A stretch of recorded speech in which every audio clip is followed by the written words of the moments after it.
from her waters, swimming, naming him Walter. Now I'm bathing in her light.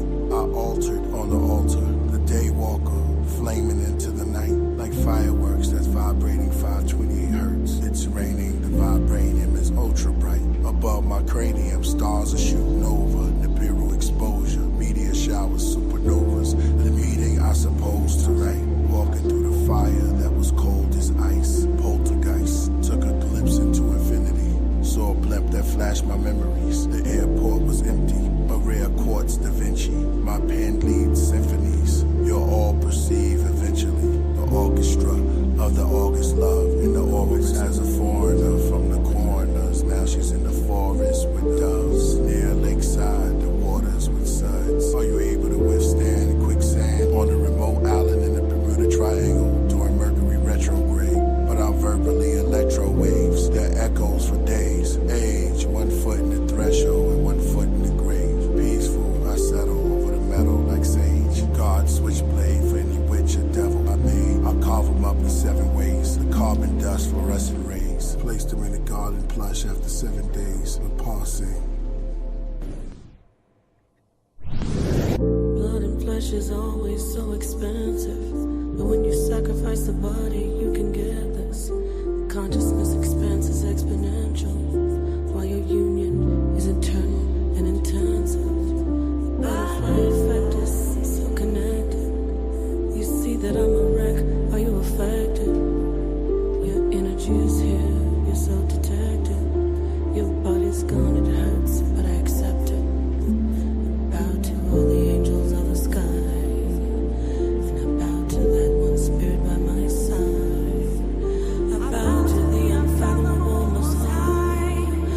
If I speak the name, I'd be a lie. Think of all the ones they say moved on. I'd be a fool to think that they are gone. Should be a rule for us to say that they live on. Think it's rude for us to ignore them when they call. Thought I saw you in a shadow on the wall. Is that you? I see you standing down the hall. If I could turn back time, I would and make it stall. Help me focus, hold me up, don't let me fall. You are with me. You are with me. Couldn't leave you if I wanted to. Can't you see I wanna stay with you? You are with me. You are with me. Couldn't leave you if I wanted to. See, I wanna stay with you. You are with me. You are with me.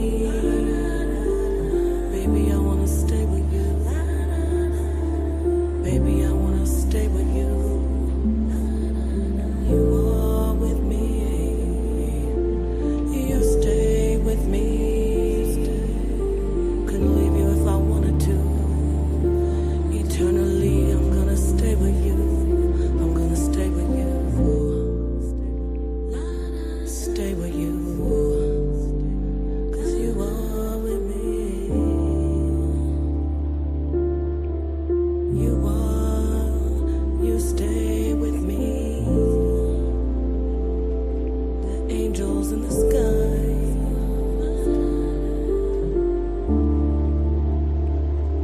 The angel by my side. With me.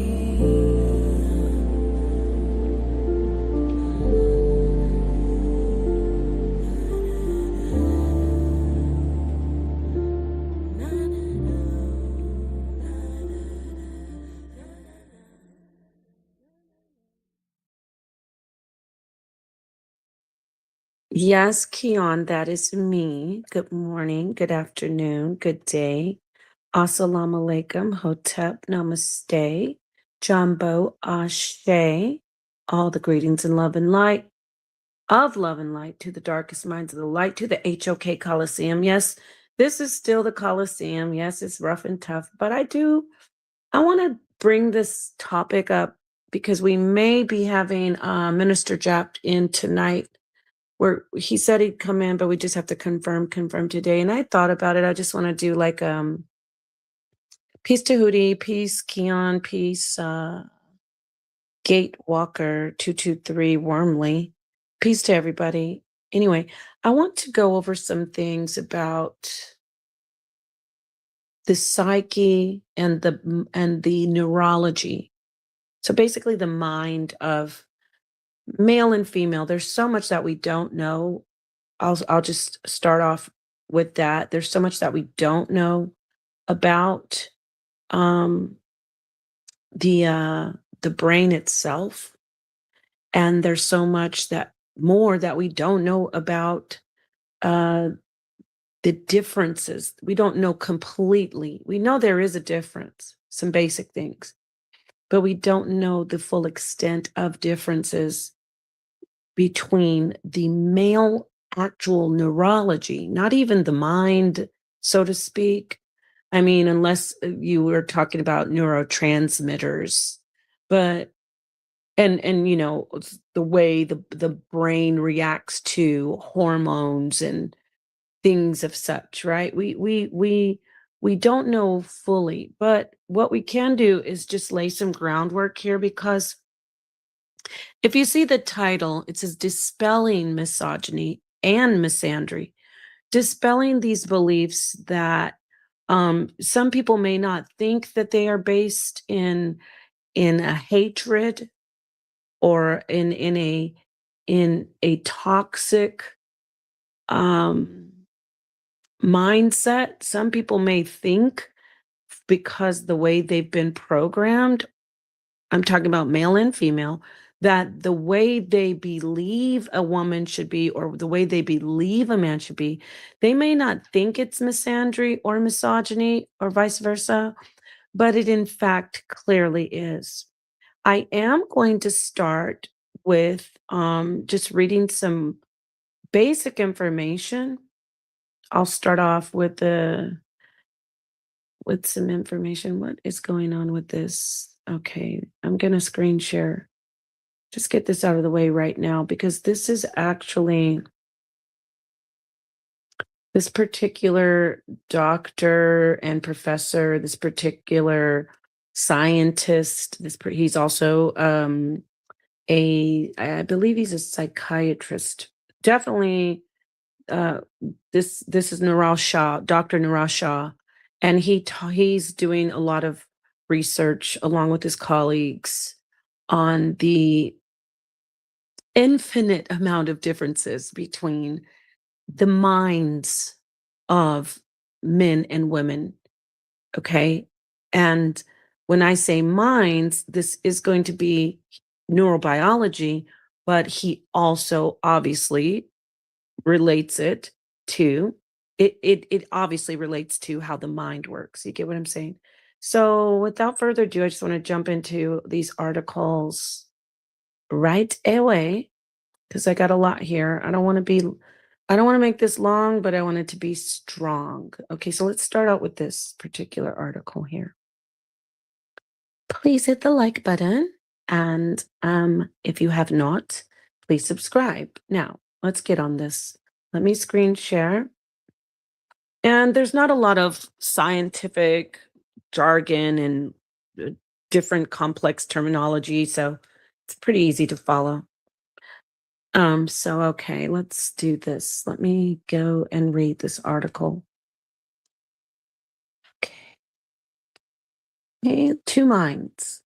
Neurobiology. This is spring 2017. Yes, it's a while ago, but it's still relevant information. And this is one of the leading, in my opinion, Dr. Shah is one of the leading researchers in the topic of, male, female minds, or I should say neurology, neurobiology, all of the above, right?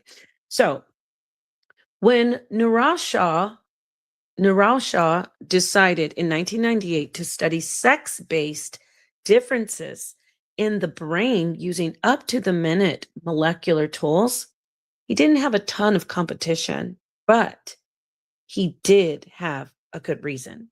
Okay, so this is a quote from him. I wanted to find and explore neural circuits that regulate specific behaviors. So see, See how when we talk about neurobiology, he says neural circuits, and then he says behaviors.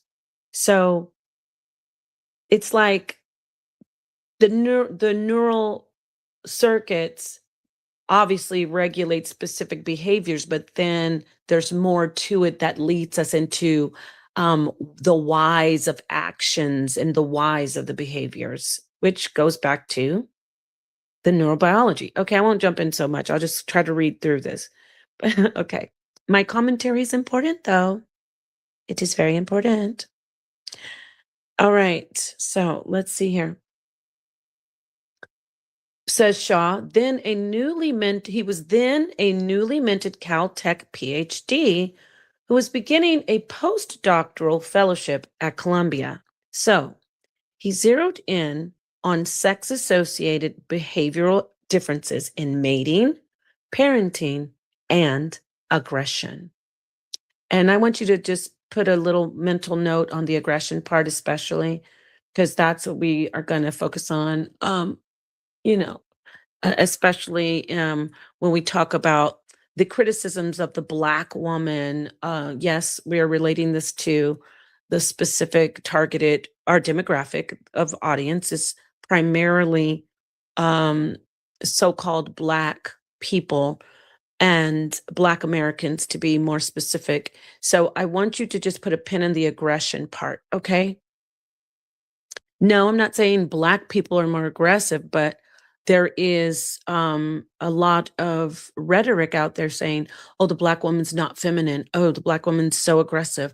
Oh, the Black woman's so aggressive. But overall, if you really take a step back, it's not only being said about the Black woman today, it's also being said about all American women, starting with Black women, then Caucasian women, then Latina women, Hispanic, and then Asians. And I do want to point out when we hear this whole, oh, she's a Karen, oh, she's a Karen, that translates and is also equated to aggressive behavior. It's just acted out in a different way. Okay. So I digress, meaning I got off track and I'm getting back on track. Okay. So let's see. These behaviors are essential. Wait, whoa, whoa, whoa, whoa. What did I do? Okay. So this is continuing his quote. These behaviors are essential for survival and propagation, says Shaw. Put a pin in that too. So we put a pin in aggression and we put a pin in survival and propagation. Says Dr. Shaw, MD, PhD, now a Stanford professor of psychiatry, yes, and a behavioral sciences and behavioral sciences and neurobiology. So he continues on to say they're innate rather than learned, at least in animals. So the circuitry involved ought to be developmentally hardwired into the brain. These circuits should differ depending on which sex you're looking at.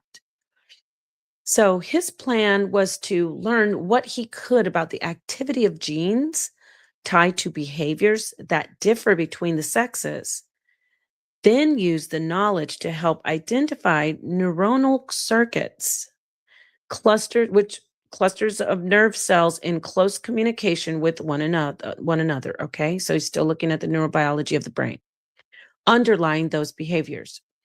At the time, this was not a universally popular idea. The neuroscience community had largely considered any observed sex associated differences in cognition and behavior in humans to be due to the effects of cultural influences. Animal researchers, for their part, seldom even bothered to use female rodents in their experiments, figuring that the cyclical variations in their reproductive hormones would introduce confounding variabilities into the search for fundamental neurological insights. But over the past 15 years or so, there's been a sea change as new technologies have generated a growing pile of evidence that there are inherent differences in how men's and women's brains are wired and how they work. There are some people out there who don't read. there's one particular sexist male, Yara, who is extremely sexist, extremely chauvinistic, but he tries to feign himself because he even as intelligent as he is knows that to be sexist and to be chauvinistic would put you on a lower level of intelligence. So he feigns as if he is not sexist, as if he's not chauvinistic. Yes, this is don't.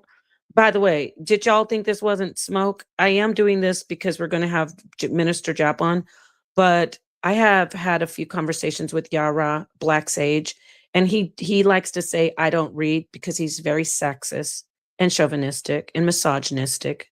And so he says, "Oh, you don't read, Nepal. You don't read." That makes him feel less inferior and less insecure about me being on a, if not a peer level, a superior intelligence level to him. So the reason I'm saying calling him out right now is because he pretends that he knows everything. And when I'm in my lane with this, and I mentioned that there are differences in neurobiological differences with women and men, he said there's no difference whatsoever. Now, granted, if you look at the research and you've done any type of reading on it, there there aren't as far as how do you say, trying to link behavior to a stark biological, like a stark neurobiological difference. It The jury's still out, right? The research is still going. So there isn't that type of evidence, but without a doubt, if you even read like this article, even if you read a basic article about the about the human brain and male and female human brain, you would know that there are some inherent, as you see right here, there's evidence that there are inherent differences. So right here, I'm just kicking him in his back because he's saying, "Oh, Nepal, there's no difference in the male brain and the female brain," because he did a quick Google search while I was having a conversation with him, and unfortunately it led him astray, and it said there are no differences basically, as far as if we're going to talk about what the research is still ongoing, but there are, as you're going to see, significant inherent differences in how men's and women's brains are wired and how they work. That means not only the psyche, which I'm going to get to some psychology. Now, we're looking at the neurobiology right now, which the psyche will be discussed, obviously, because they're both, you can't have one without the other. But yeah, I just wanted to let you guys know that he's completely out of his lane trying to talk to me about this because I was trying to help him, saying you really have some issues with chauvinism and sexism, because so many times when I'm on a panel with him, he always starts talking about my gender when it'll be something totally remotely so far away from anything to do with gender. Um, and so, yeah, this is also dedicated to his buffoonery and his ignorance. We want to help him um, get out of his hate for women, basically, for smart women. Because his quote is, this is his quote: "You don't know your place as a woman when you're on the panels doing debates." He literally said that to me. And he also said, "You want to be a man," and he said it on panels when I'm destroying him with information. He said, "You want to be a man, Napa. You want to be a man. That's why you're up here with men arguing." He doesn't exactly say arguing with men, but he's meaning like you're debating men. But then he'll pretend like, "Oh, I'll debate Nepal. I'm not averse to. I have no aversion of debating. I have no aversion to debate women." But he absolutely does when a woman is smarter than him on topics. Yes, I said it. It's out there. So let me get back to this paper. But yeah, I needed to just say that because we need to stop he doesn't even realize that he's being misogynistic. And this isn't me bashing him, obviously. He can be pleasant most of the time if you're not beating him up on his information. But once you beat him up on his information, he goes straight to, if you're a woman, he'll go straight to uh, gender bashing, um, being saying disparaging things about me as a woman, calling me a broad, all of the above. Okay. Yeah. So back to Dr. Shaw and the research and the article. So, okay. Not how well they work, mind you. Our differences don't mean one sex or the other is better or smarter or more deserving. Some researchers have grappled with charges of neurosexism, falling prey to stereotypes, or being too quick to interpret human sex differences as biological rather than cultural. So we don't want to fall into an even deeper bias when we do this research. If you are a man hater, you don't want to fall into a deeper bias if you find things that might feed into your schema about men being aggressive and violent. And also if you see things that about women, and you don't, and you have already are misogynistic like Yara, you don't want to take information and feed it into your schema to make you even to even deepen or solidify your bias, your sexism, your belief against whatever gender you are adverse to. Yes, I said adverse. Okay. So falling prey to stereotypes or being too quick to interpret human sex differences as biological rather than cultural.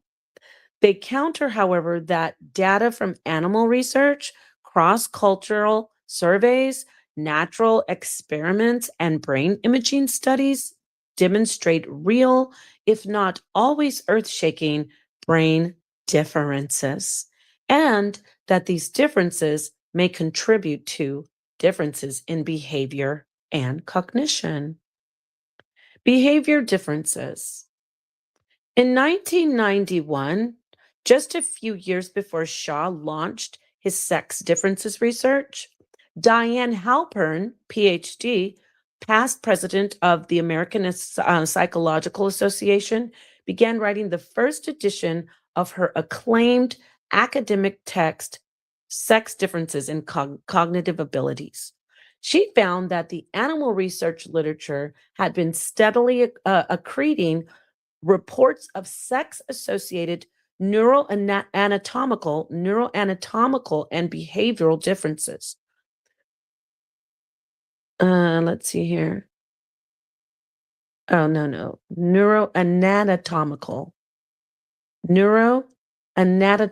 excuse me. So, sex associated neuroanatomical and behavioral differences, but those studies were mainly gathering dust in university libraries.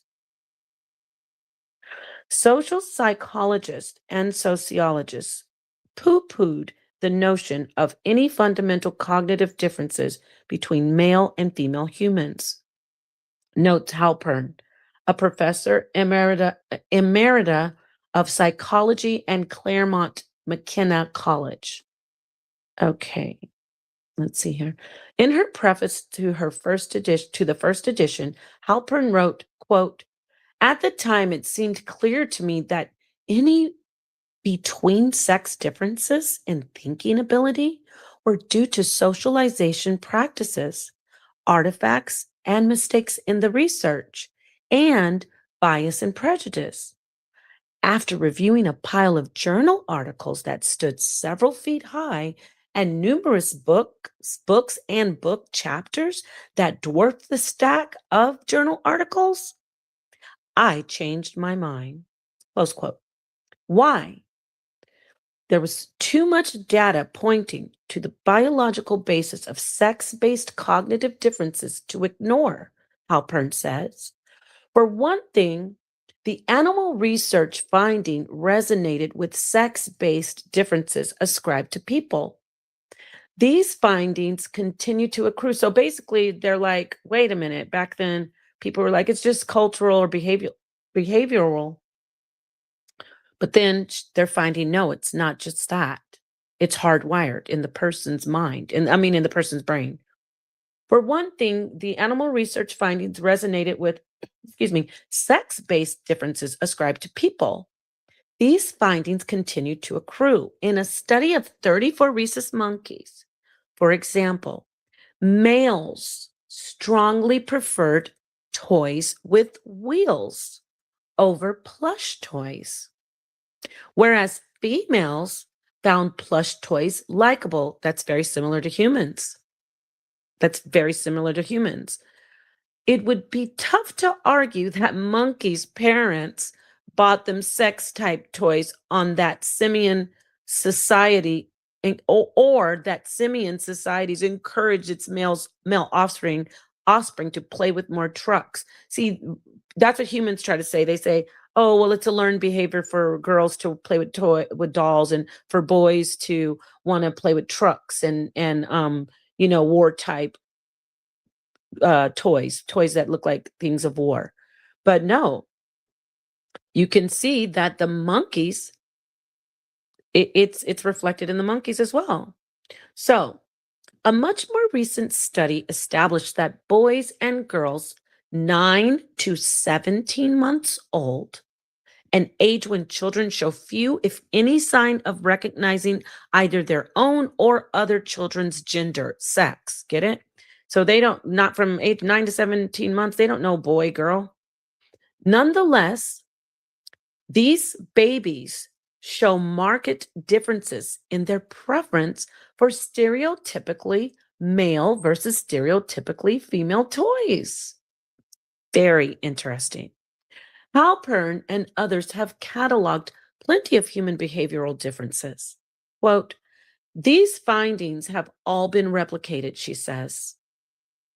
Women excel in several measures of verbal ability, pretty much all of them, except for verbal analogies.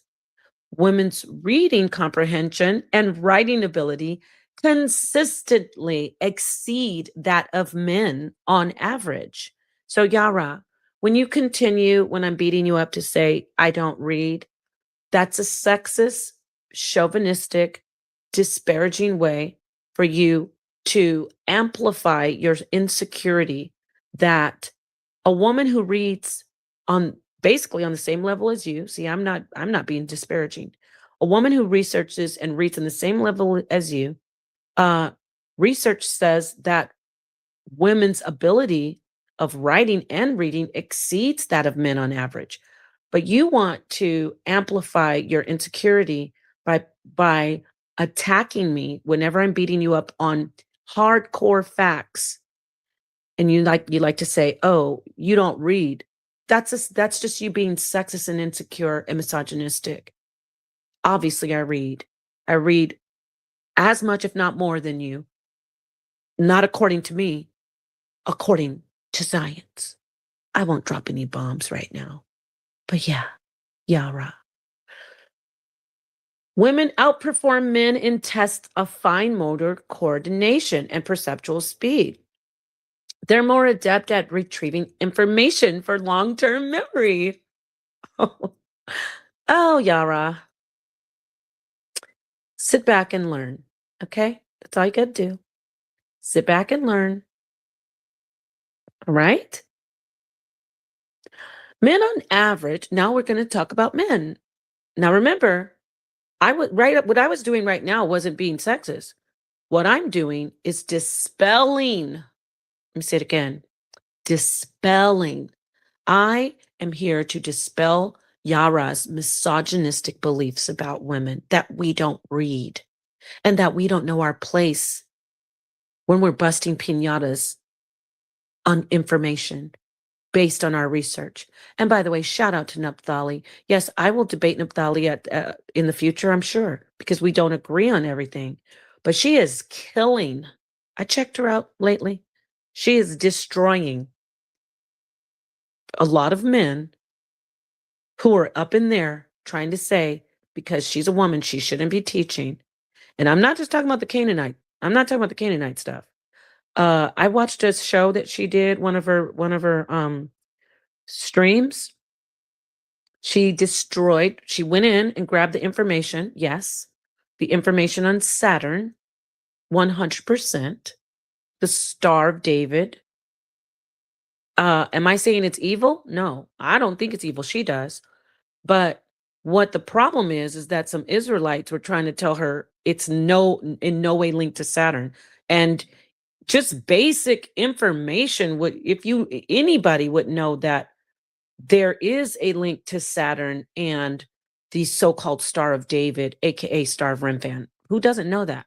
So shout out to her for destroying the piñatas of those who are very misogynistic, who teach that women shouldn't be able to teach, who teach that women should know their place. Yara, you said I don't know my place.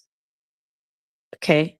You said that I want to be a man when I'm up on the panels debating because you're misogynistic. So I'm dispelling your misogyny. Okay. And we're going to dispel some misandry as well. Men, on average, can more easily juggle items in working memory. They have superior they have superior visual spatial. Thank you. That's a tongue twister for me. What's the word superior? They have superior visual spatial skills. So they can, they can look in a room or look around them and see that, okay, this is about the depth of this is about 6 feet, 9 feet. It's 9 by 10 or 12 by 8, whatever. They can, women do it too. This isn't saying women or men can't do the things like read or write or have great oh my God, visual spatial skills. Visual spatial skills are they're not just limited to men, but men are superior to women when it comes to visual spatial skills. It's just a fact. They're better at visualizing what happens when a complicated 2 or 3 dimensional shape is rotated in space. That's why they're very good at building. That's why they're good at being carpenters. That's why they're good at being architects. That's why they're good at being a lot. Even archery and everything. Men and women across the board, but men are superior. They are. They're better at visualizing what happens when a complicated 2 or 3 dimensional shape is rotated in space. At correctly determining angles from the horizontal, that's what they're better at, and at tracking moving objects and at aiming projectiles. Duh. That's manly. So Yara, let me tell you something. When you said I'm acting like a man when I'm beating your behind, whipping your ass on panels, you're actually wrong because it says that women have better long-term memory, better reading comprehension, better writing ability, and they outperform men in tests of fine motor coordination and perceptual speed. We're more adept at retrieving information. So you're wrong, Yara. If you're going to be sexist, I don't want to be. I don't. But we have to dispel your misandry. If you're going to be sexist, then me retrieving information for it and debating would be a feminine thing if we're talking about neurobiology. But it's across the board, people can do. They can be, they can excel. But since you are so stuck on my gender, which not just you, Yara, a lot of men are. They just don't say it because they know they will look bad. A lot of men who come into these spaces, they use that whole I don't debate women because they are sexist and because they are misogynistic and chauvinistic. And they think women's places are on their backs in the bedroom, spread eagle, on squatting, having a baby, or laying back with the baby coming out of her. You think our places are in the kitchen and on the sideline cheering you on. Now, all of that is a woman's place, but that's not our only place. Okay? Right. Let's see here. Navigation studies in both humans and rats show that females of both species tend to rely on landmarks. Now, we know this for a fact when we're going somewhere, right, everybody? If it's a man and a woman and you're trying to find a look like a destination, males are more typically relying on dead reckoning. So they need to know exactly coordinates, right? The coordinates, but women, oh, and they calculating one's position by estimating the direction and distance traveled rather than using landmarks. Yeah, men need to know exactly what's going on, where we will be like, okay, there was a red barn. Okay, make a left at that one windmill, the one with the broken uh I don't know, whatever. You get what I'm saying. Okay. New technologies have generated a growing pile of evidence that there are inherent differences in how men's and women's brains are wired and how they work. Many of these cognitive differences appear quite early in life. You see sex differences in spatial visualization ability in 2 and 3 month old infants. Halpern says, infant girls respond more readily to faces and begin talking earlier. Boys react earlier in infancy to experimentally induced perceptual discrepancies in their visual environment. In adulthood, women remain more oriented to faces, men more oriented to things. So, Yara, I hope you're learning. Okay. All these measured differences are averages derived from pooling widely varying individual results, excuse me. While statistically significant, the differences tend not to be gigantic. They are most noticeable at the extremes of a bell curve rather than in the middle where most people cluster. Some argue that we may safely ignore them. But so again, see, it's not like this is like, oh my gosh, there's so many stark differences between men and women. Oh, there's such a chasm between us that we can't see ourselves as the same. Just men being men and women being women, all one species. And it's not. This isn't what this is about. It's to understand how we are, um, how our neurology, how our neurobiology makes us behave. It helps us in our interactions, right? The long list of behavioral tendencies in which male female ratios are unbalanced extends to wait, but the long list of behavioral tendencies in which male female ratios are unbalanced extends to cognitive and neuropsychiatric disorders. Women are twice as likely as men to experience clinical depression in their lifetimes. Likewise, for post traumatic stress disorder, men are twice as likely to become alcoholic or drug dependent and 40% more likely to develop schizophrenia. Boys, dyslexia, so this is a like boys dyslexia rate, like the ownership of the possession, it's possessive boys.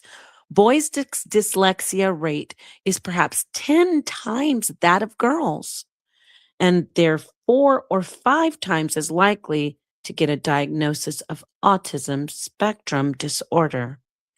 Could underlying biological differences, subtle though they may be for most of us, help explain these gaping between sex imbalances in the prevalence of mental disorders and account for the cognitive and behavioral differences observed between men and women?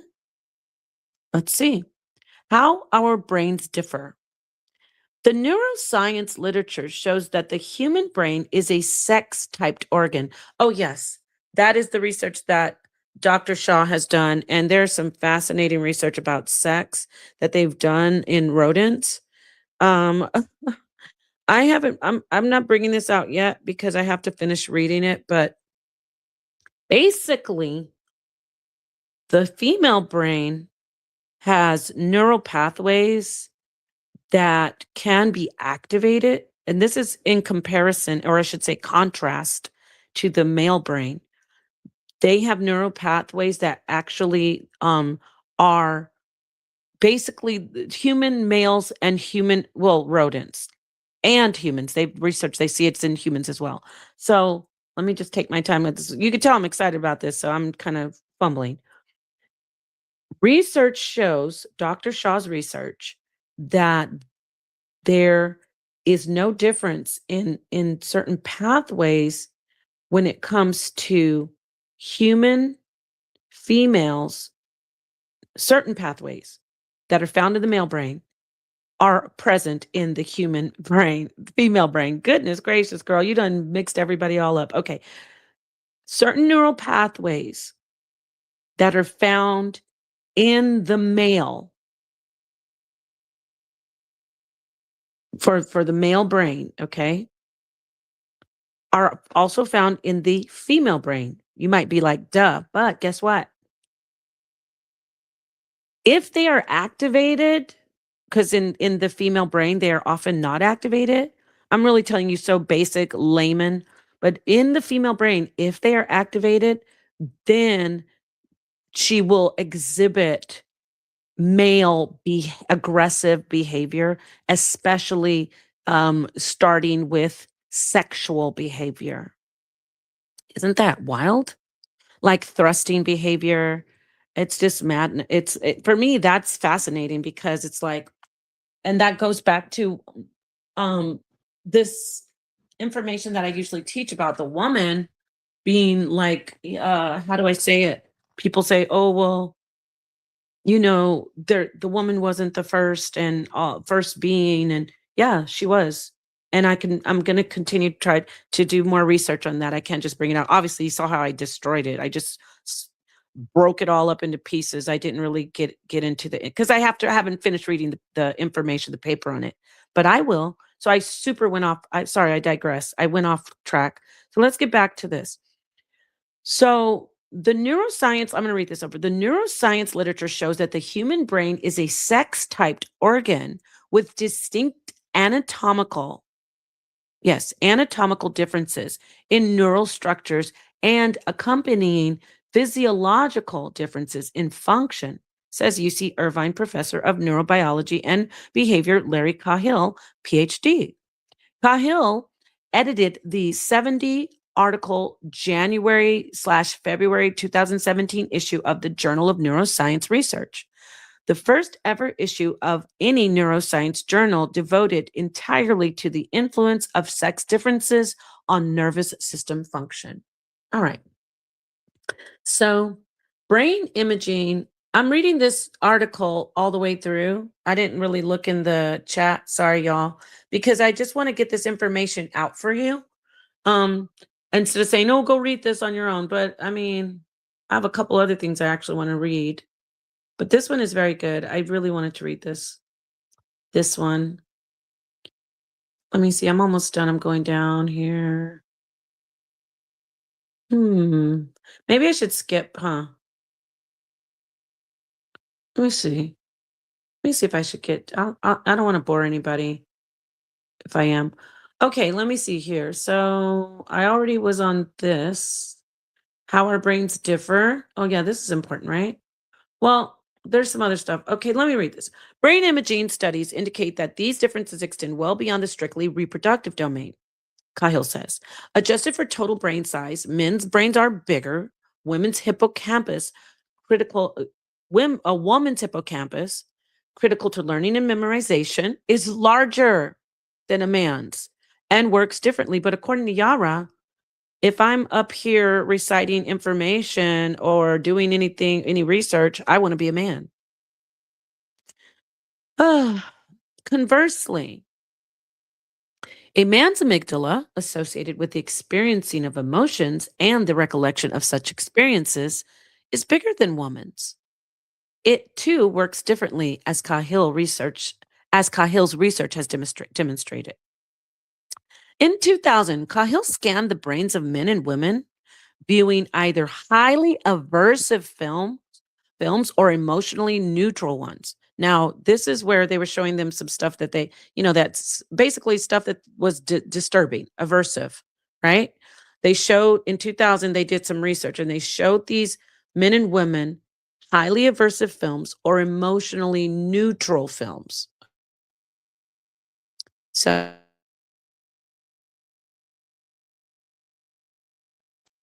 so can you guys hear me? I hope so. The aversive films were expected to trip off strong negative emotions and concomitant imprinting in the amygdala. So basically, they when they got the negative emotions, concomitant imprinting would be like along with these negative emotions, there is an imprinting in the amygdala. Get it? So along with the emotions, when they viewed the films that were aversive, they had an imprinting in the amygdala, which is an almond-shaped structure found in each brain hemisphere. Activity. Now, this is pretty interesting. If you guys were falling asleep or just zoning out while you work, listen to this. Activity in the amygdala during the viewing experience, as expected, predicted subjects' later ability to recall the viewed clips. But in women, this relationship was observed only in the left amygdala. In men, it was only in the right amygdala. Cahill and others have since confirmed these results. Discoveries like this one should ring researchers' alarm buzzers. Women, it's known, retain stronger, more vivid memories of emotional events than men do.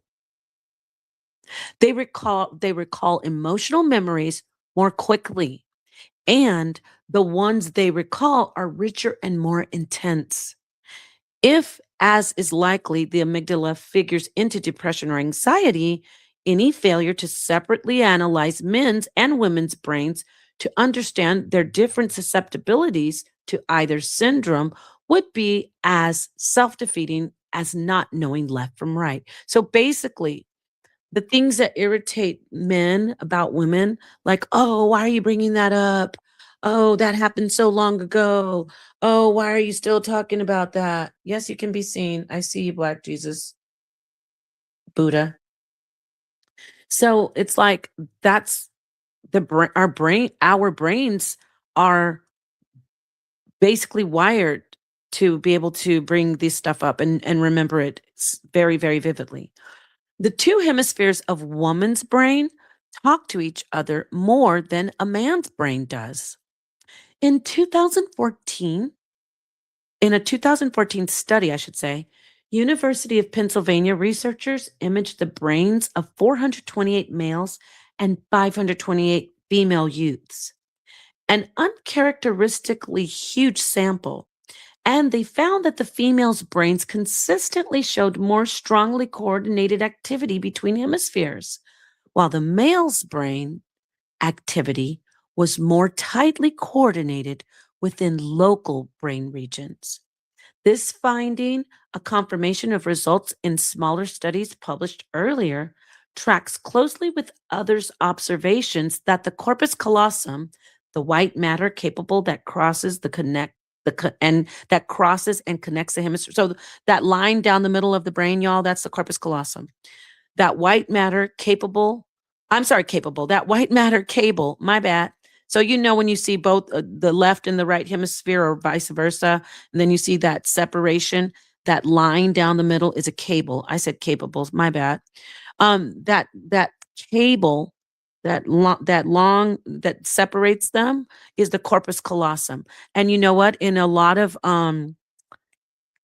epileptic sufferers, people who have grand mal seizures that are very debilitating, and they affect the quality of the person's life, they have that cut. There's some fascinating research on that as well, some brain research, but not today. Let's get back to this. The white matter cable that crosses and connects the hemispheres, the corpus callosum, is bigger in women than in men. Even though, look at this, even though the male brain is bigger, the woman's brain, the female's corpus callosum is bigger. Think about that. It is bigger in women than in men, and that women's brains tend to be more bilaterally symmetrical than men's. Oh, Yara, you said that there's no difference in a female brain and a male brain. You must feel silly, especially when you go around pretending to know about this stuff. Granted, I'm just a layman like everyone else, but for somebody to be so sexist and keep talking about my gender, I think this is what triggers him when I put stuff like this. When you bring this information, when you have a man like Yara and a lot of these a lot of other men who say women can't teach and, oh, you want to be a man, you're trying to dominate men by teaching. A lot of these men equate their virile, like how virile they are, to how much information they can teach and that they know. And you shouldn't do that because it's not a male or a female thing. That's low vibrational, and it is something that we need to dispel. We need to break away from that lie that because a woman is smarter than you or knows more information on a topic than you do, that doesn't take away your masculinity. It shouldn't. It shouldn't.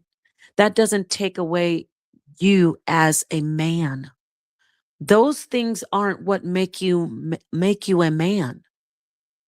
Being able to tell me that the corpus callosum is larger in women than it is in men doesn't say, wow, you're such a man. But I'd say 90% of the men who are in these forums, especially the older ones, they think that equates to them on how much of a man they are. So when a woman like me, or a woman like Sister Wise, or a woman like Naphtali or Sakina Ra, or the list goes on and on, Jaja Ali, if a woman comes in and knows something more than them, to them it's an affront on their masculinity. It's an affront on their male ego. And that's not our fault as women who are informed. It's something that you have to break out of. Me knowing something more than you doesn't make you less than a man. It just makes you not as smart as me. Oh my gosh, I can't. Okay, let me get back to this paper. And that's okay, because there are so many men who are so much smarter than me. It doesn't make me feel less than a woman. There's so many women who are so much more smarter than me. Or it's more smarter. See? I said more smarter. That's not correct. I should say there's so many more men who are smarter than me. There you go. There's so many more women who are smarter than me. Much smarter. There you go. See, I corrected myself. But I'm sure there's some things that I've said wrong that I could be corrected on by a man. Not by Yara. No, that ain't gonna work because too many times I've beat his butt. But there's several men out there who can correct me. Several. Want me to ramble off a list? Huh? Jabari. Let's see who else. Sonnetter, of course. Sonnetter has corrected me infinite amount of times. Let's see who else. Well, that's all I got. I'm just kidding, y'all. I'm just joking, y'all. Lots of people have corrected me. Let me see what we got here. Suntan, peace to you. Let's see. Okay, Misandra's teaching you, Misandry. See, let's show this. See, this is This is a man who doesn't like women. He's a woman hater. We're going to call it like we see it. There's nothing I've done besides read an article. So this is a man who thinks because I'm smarter than some of these men. Peace, Cedric. I almost said you, Cedric, when I said correct, but I was like, no, Cedric hasn't corrected me. But Cedric is one of these men in these forums, which I said this, and this is not to, I am definitely, I'm not flattering you. Cedric and Ankh, as much as I have gone against the pseudo killers, they have never been sexist toward me or said, oh, you're a dumb woman or you want to be a man. So I mentioned that to Sonnetter when I had this conversation that I was going to do this stream. So I salute you, and um I salute Ankh for that. They don't attack your gender even when you're in a heated conversation or debate with them. They don't start telling you, oh, you want to be a man, or you're I have to say this, it is often a lot of men who are of the Abrahamic faith, especially I will say Hebrew Israelites, of course, first. They are they are worse than Western Islam when it comes to I don't know. I take that back. I think it's neck and neck. Hebrew Israelites and a lot of Islamic men who do have an issue with women teaching. Some of them don't. Many of them don't. But a lot of men of that Abrahamic faith, they have a real issue with chauvinism and even misogyny. Okay, so shout out to, yeah, information has no gender. Thank you. Exactly. So this article is pretty interesting. Um, I got to get to some other stuff, but this is pretty interesting, this article. And more than the article, though, if you really want to delve into this, somebody who like reads the scientific papers, like I'm talking to Cedric and anyone else who wants to actually go to the work of Dr. Shah, that's who I'm focusing on. Like he has some very good information, very good research on the differences. A lot of his research does um unveil, if we could say, or enlighten us about how like sexual function between the two sexes.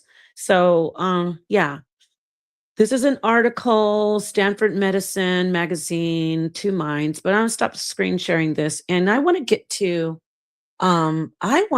to this information. Now we talked about we went over the neurobiology, right? A little bit.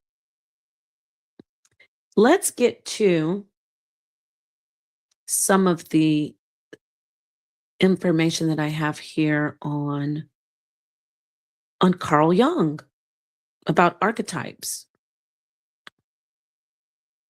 Let's see here. Ooh, this is a good article too.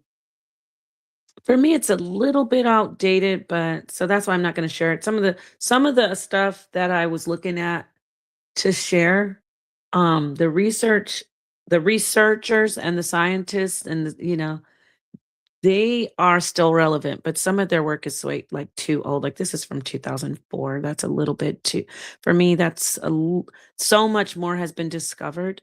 That doesn't mean it's not relevant information, but anyway, I think basically that one article from the Stanford magazine, that's enough, or Stanford Medicine. And then I can go into the psyche, the actual psyche.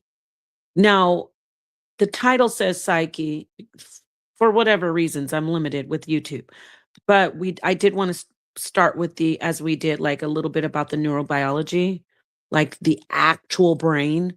So now I want to share. I want to get this. Where is it? I wanted to read this information. Ooh, should I read this about sexual differences in the neural correlations of aggression? correlates sex differences in the neural correlates of aggression. Now keep that because the reading is getting boring. I know. Let's see here. I am so tired of ads. Okay, yes. First, I want to read an art. These are just articles. This is this isn't a debate like, oh, show me the primaries. The primaries would be you actually going and researching Carl Jung's work, right, everybody? So, this, however, is an article by, let me read this. Who is this by? It's a lot of stuff in here too. Let me tell you a little bit about this author, if I can find it, of this article. One moment, please. Hit the like button, y'all. Hit the like button, y'all. Where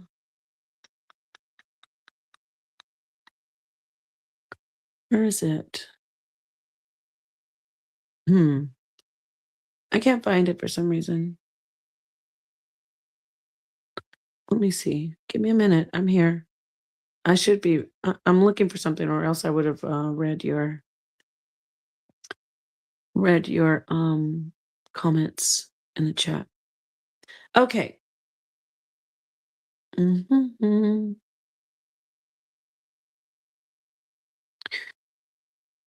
Let's see.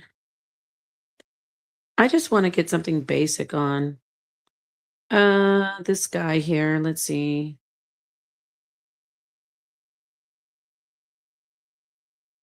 Nah, I just want to read something basic on Carl Jung and anima versus animus, which basically,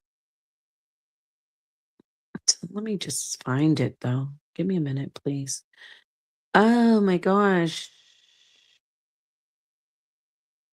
Let's just get this article here. It was updated July 2025. Okay. I don't see the author in here. Again, this is going to be an article about Carl Jung's archetypes and Carl Jung's work. Carl Jung's work about the psyche, women and men, and so anima versus animus will be interesting. Just something we can insert into our conversations instead of just trying to like always bash each other on, and tell each other, you should be this way, you should be that way. I thought we might get some Jungian input, right? I can't see the author, but whatever. Just you can do your research on Carl Jung. All right. If you don't have any of his work or read anything from him, the late Carl Jung. Okay, how to differentiate between anima and animus energies. This is anima and animus is exclusively Carl Jung, okay, and his psychological assessments and his in the study of psychology. Let me just read it, okay? Duh. So I just want to make it clear that anima and animus is from Carl Jung and his body of work. So in this, I didn't screen share it. My bad. Sorry, guys. Let me see if you guys are bored out of your minds. He is a bit outdated, Young. Of course you would say so. Listen to me, sir. He is definitely a classic. All right. I like to call him classic, but I'm really gonna go off of his assessment of how we our female, how do you say, like the way a man's mind will this isn't Carl Jung, how we have the epitome of a man in our minds as women, and then a man has an epitome of a woman, like the ultimate best woman in their minds. Now I might be slaughtering this, but we often seek out that type of person or project that type of person, but don't take it from me. I get it. You think he's outdated, and I appreciate that. Let's listen to let's educate people who haven't read Carl Jung and they're not familiar with it. Let's let them decide. And yeah, he is. I mean, for me, there's a lot more obviously in the field of psychology. A lot has come forward. Obviously, we're doing the research on the brain itself. So yeah, I knew somebody was going to say something like this. I don't know why I didn't know it would be you. He's not outdated.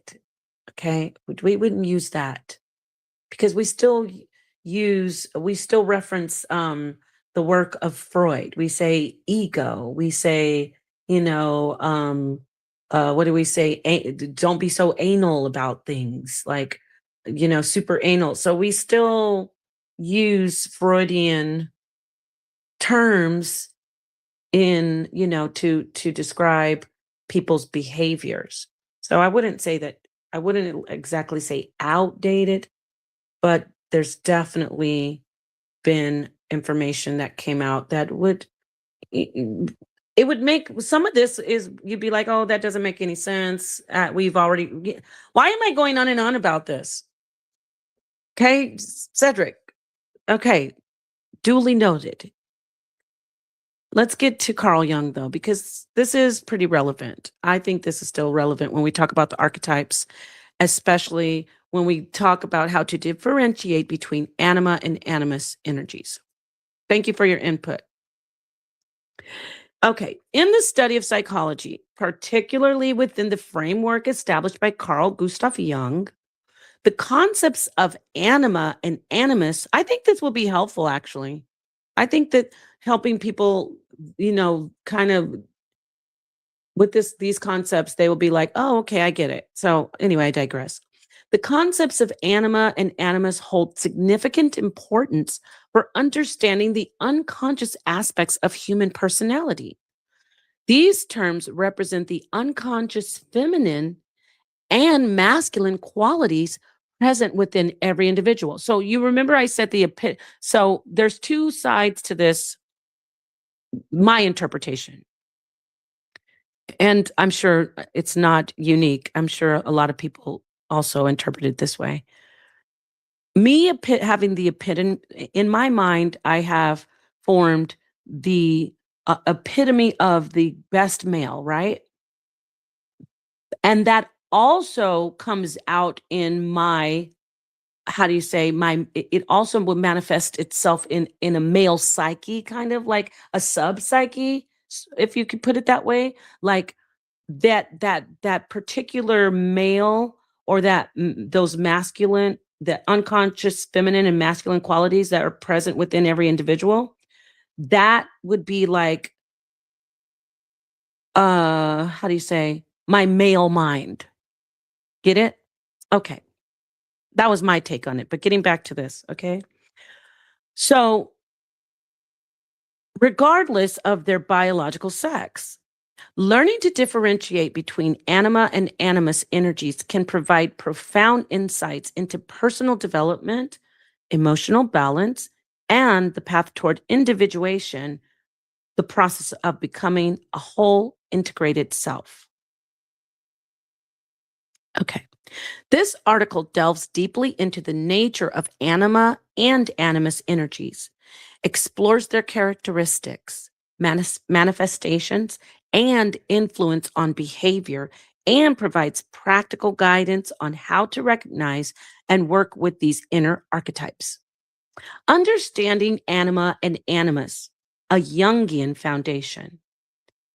So as I said, this is exclusively Carl Jung. If like you saw Cedric say, okay, he's outdated. Some people are like, oh, that doesn't help me. I don't subscribe to that. Moving right along. So take the meat, put the bones on the side.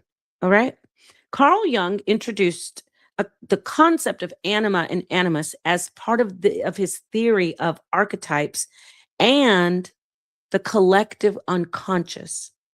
According to Jung, anima is the unconscious feminine aspect present in the psyche of men. So that's according to Jung, there's an unconscious feminine aspect in your male. If you are biologically male, you have a feminine aspect present in your psyche. Now, remember I said that would be your ideal woman, right? But it also would not just be like a fantasy. You would start. It's like a type of it's linked to some behaviors, I should say. But again, that's my take on it. Let me stop ad-libbing, right? Animus is the unconscious masculine aspect present in the psyche of women. All right. So these energies are not merely reflections of gender, but they're symbolic representations of complementary qualities that everyone carries within themselves. I haven't read this article, but it's pretty good so far. I just couldn't find the author. All right.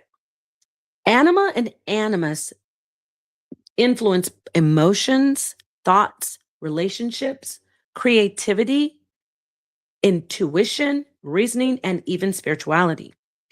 The role of anima. Anima represents qualities traditionally associated with femininity, such as emotion, receptivity, intuition, nurturing, sensitivity, and imagination. It acts as a bridge between the conscious mind and the deeper layers of the unconscious for men. When a man embraces his anima energy, now remember I said that's his ideal woman, and I just thought of something when you say it's outdated. Yeah, partially it would be outdated because we have all this new information about intersex, and we have all this other stuff going with like how I'm just going to throw intersex out there. So I would say you're absolutely right about it being not as up to date, or I mean you could still try to shoehorn it in like if you're dealing with intersex, but yes, because this is basically with Jung. He's like, we've got the male and we got the female, the end. Get it? So let me read this again. So, anima represents the qualities traditionally associated with femininity, such as emotion, receptivity, intuition, nurturing, sensitivity, and imagination. It acts as a bridge between the conscious mind and the deeper layers of the unconscious for men. When a man embraces his anima energy, he becomes more in touch with his feelings and intuitive insights. The role of animus. Conversely, animus embodies traits conventionally linked to masculinity like logic, assertiveness, rationality, courage, willpower, decisiveness. For women, engaging with their animus can foster confidence in expressing ideas clearly, like debating, taking initiative, and setting boundaries. Make a decision. Which one do you want? You know how we can't do that, ladies. Like, oh, I don't know. I end up buying both, and that's not good for my budget. So, yeah. By integrating, you know how men will go to the store and you'll be like, okay, go get some milk. And they will go to the store and come back with milk, and that's it. You tell a woman, go to the store, get some milk. She'll come back with 4 bags of groceries. Yeah. By integrating these archetypal, I always mess this word up. Archetypal. Yes, I think it's archetypal. Let me check. Archetypal. Give me one moment. I gotta check it. And you know what else I mess up, y'all? I always say archangel, and I think it's archangel, but I can't seem to break out of it. Archetypal. Let me see. Hold on. It won't work. Why? Oh, I know why. Hold on. Archetypal. There it is. Archetypal. Am I echoing? Am I echoing? Let me see if I'm echoing, y'all. Oh, I'm good? Okay, thank you. Thank you, Santan. Okay, let me finish reading this. I think it's interesting. I mean, again, yeah, the more I would think about it, see, you kind of sparked my mind. You're right. It is, of course, it's outdated. I mean, obviously, but there is still some very useful tips, so to speak, like just to get the mind, just to like spark the mind at least. Um, I want to share this. Everybody should read something about some work of Carl Jung. I mean, there's so many books and articles out there, and I'm partial to Carl Jung, by the way. So, um, where was I? Key differences between anima and animus energies. While both, I think I read that already, right? Did I finish? Did I finish? Wait. By integrating, oh yeah, archetypal. Oh, that's where I was. By integrating these archetypes. Oh, and let me read. Let me tell you what that is. By the way, okay. Since I looked it up, it's very typical of a certain kind of person or thing. So that's why he said these are archetypes, very typical of a person of a certain kind or thing. These are archetypes, and this is archetypal. That word for some reason. Maybe because English is my second language. No, it isn't. I'm just kidding. English is my first language, y'all. Um, Let me see here. By integrating these archetypal energies consciously rather than rejecting or being overwhelmed by them unconsciously, individuals can achieve psychological balance. So basically, it's like embrace this ideal woman or this ideal man, whatever sex you are. Like if you're a man, embrace those qualities. Embrace those so-called feminine qualities. And it is very true. It is very true. They become toxic, like men, when we say the effeminate, when men become effeminate, it's because um they may not be, ironically, um how do you say, they're not embracing their ideal femininity. They may be mimicking um a behavior, a feminine behavior that is, how do you say, obvious and um how do you okay, like a feminine behavior, like, being sexy, like switching, or having, like flexing, like the wrist, like bending the wrist, and snapping up, like that isn't even their ideal feminine, but they see that, that gets results, that gets the results. And I'm not even saying same sex desire. I'm not saying in like a sexual preference as far as who they have intercourse with, or uh, let me take that word out of there, who they have sex with. Okay. So, um, so being immature right now. Stop. Okay. This is a serious build right now. So I'm talking about even certain like boys who aren't even sexual, like let's say prepubescent, prepubescent boys. No, see, when I'm talking about the anima and the versus the animus. So I'm talking about anima for the male, right? So the male would have an ideal feminine or an ideal woman in mind, and therefore embrace positive feminine traits that we those characteristics that we talked, that the list, right? Nurturing, receptive, right? Those are not toxic traits, and they're definitely not effeminate, right?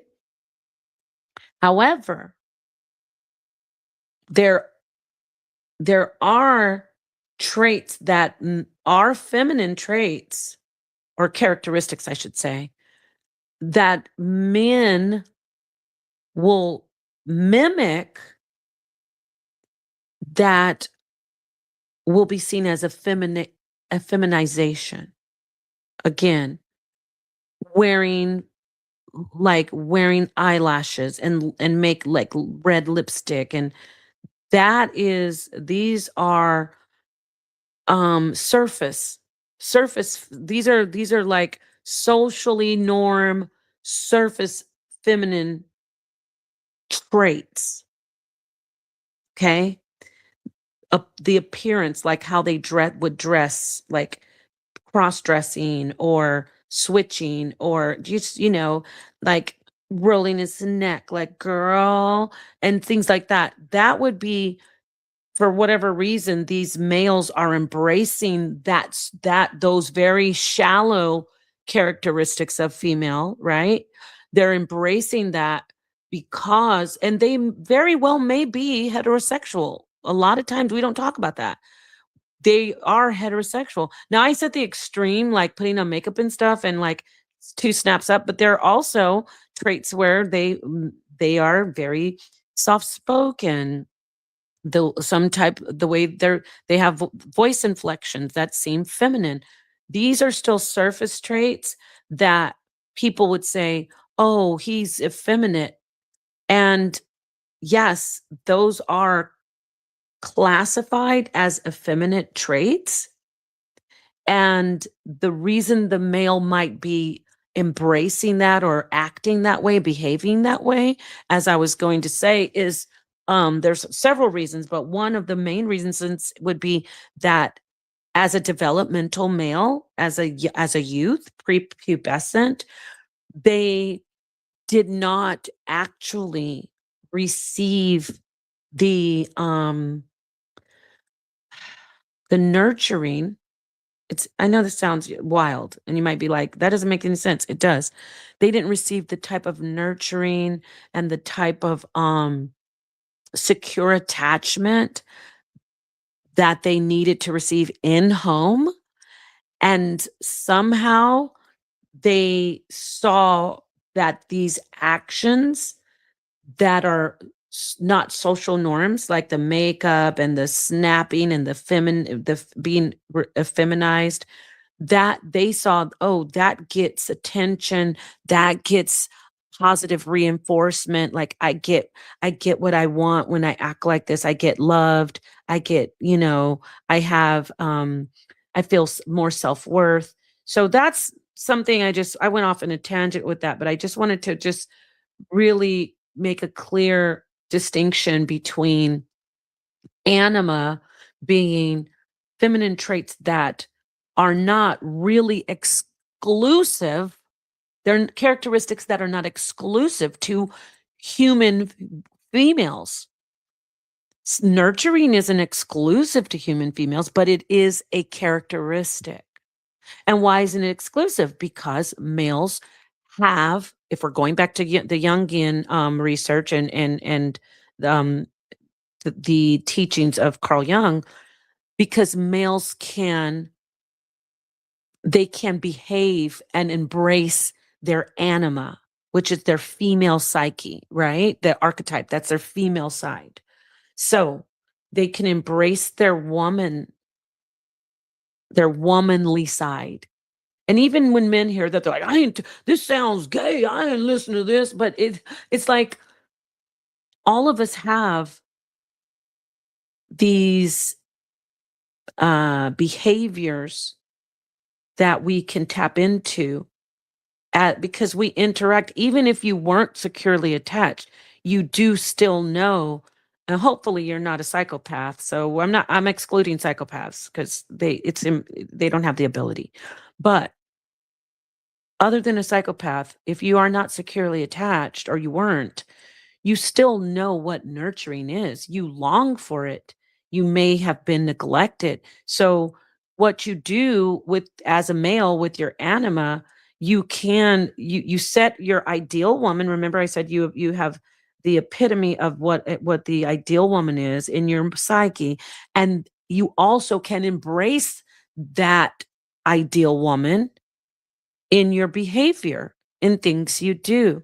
It's like kind of like you check yourself, like if you feel as a male you're being too uh like maybe not empathic, or even maybe you're being apathetic, you would just be like, let me tap into my feminine side. Let me tap into my anima. So, okay, if you don't want to use Carl Jung, it's just your feminine side, like your feminine psyche, right?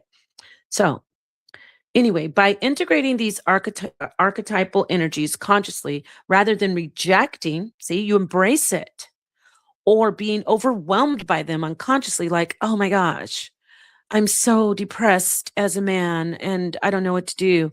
Instead of doing that, individuals can achieve psychological balance by just embracing them and actually staying in tune with your, if you're a woman, be in tune. Whoa, stop that. No, scratch that. Stop, slam on the brakes. Nope, I got to get to the woman part. Because women are, because of the society that we're in, women have been embracing their animus and um also doing the masculinization of women is out there too.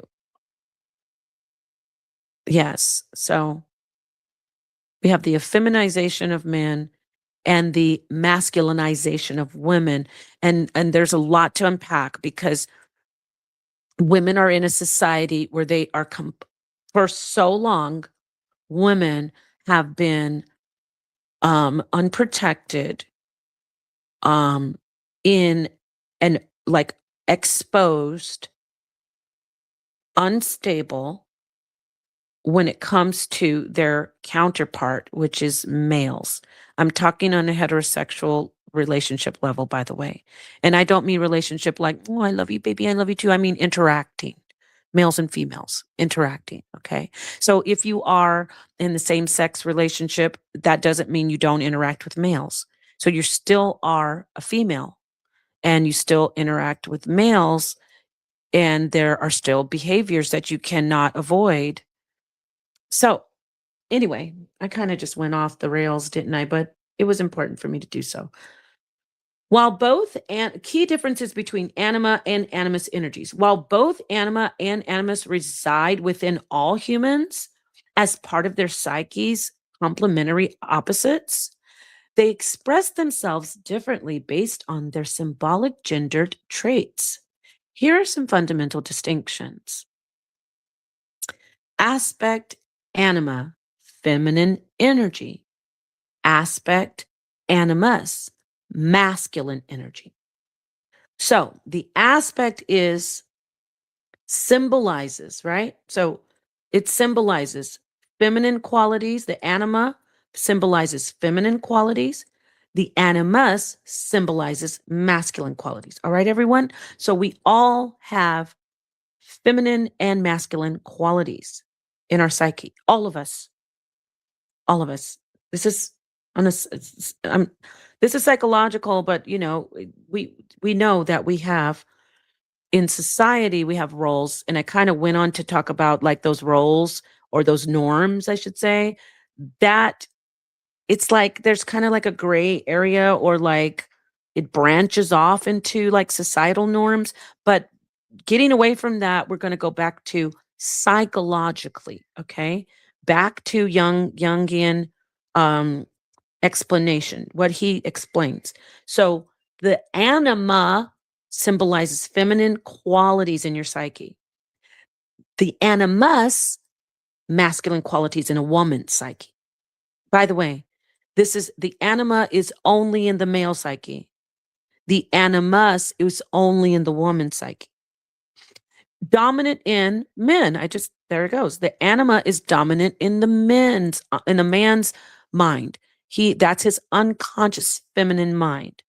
The animus is dominant in the woman's mind. That's her unconscious masculine mind.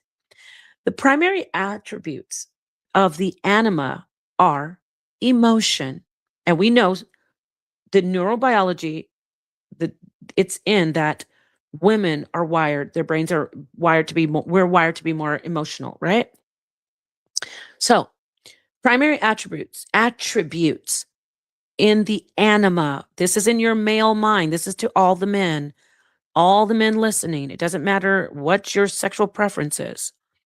You have a masculine mind with a feminine psyche present in your masculine mind, or I should say psyche. And this is an archetype according to Carl Jung.